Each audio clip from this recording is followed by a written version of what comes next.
hozirgi kunda qovun, tarvuz, umuman taxta, uzun materiallar, korobkalar, katta og'ir narsalar olish uchun qo'sh balonli mashinadan so'rashingiz. Qaysi birini taklif qilgan bo'lardingiz? Xo'p, hozirgi kunda Otabek aka, bizda Chang'an Porter avtomobilimiz bor. Bu avtomobilimiz zo'r tarafi o'sha aytganingizdek qovun tarvuz sezoni bilamiz. Yoki 200 talar yoki umuman bilmayman hajmini 3 tonna, 3,5 tonna yuk ortishadi. U avtomobillarda umuman qovun tarvuz dehqonchilikdan tashqari qurilish mollariga, qurilish sohasida juda zo'r ish berayotgan avtomobilimiz Chang'an Porter avtomobillarimiz. Bu avtomobillarimiz haqiqatan qo'sh balon, oldi orqa resor, oldi orqa balonlar razmeri bir xil, bilasiz, boshqa raqobatchilarda orqa balon kichkina multfilm bo'ladi. Shunaqa.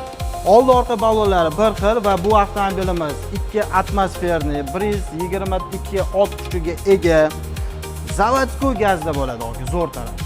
Va bu avtomobilimizning 4 metrli bortlari bor, spalnili variantlari bor, marhamat, mana uchuv qiriqli bo'ladi, orqasida ana shahar bo'ylab yurgani qulay, haydovchilarimizga ancha qulay.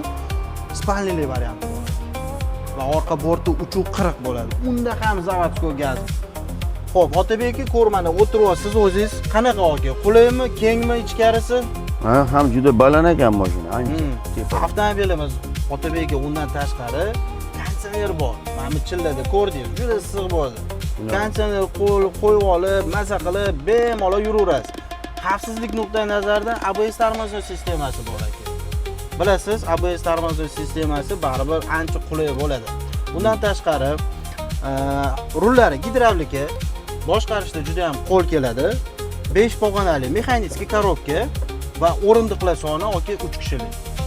Boya aytib o'tganimdek, avtomobilimizning orqa qismida ozgina joy bor. Shopirlar tilida spalni deydi. Spinkani bitta tushirib ko'ring mana. Qalay aka? Birpas dam olib, mana yo'lda odam ko'p charchaydi-yu, o'shanga qulay ekan. Chunki uzoq yo'lda borib yuramiz va shahar ichida ham bar odam dam olib, ayniqsa mana issiq kunlar ishlasa bo'ladi ekan. To'ppa to'g'ri aytasiz. Xullas, qo'pol qilib aytganda avtomobilimiz g'irt o'zbekona ishlangan aka. Shunaqa. Avtomobilimiz gaz, metan bilan joylashgan, hajmi 100 litrli. Bu 100 litrli bilan shaharda 150-160 kilometr masofa bosib o'tsa bo'ladi. Va undan tashqari avtomobilimizning ochiq bort holatidan tashqari tentli, furgon, izoterma va xolodilnik avtomobillarga ham buyurtma asosida yasab beramiz.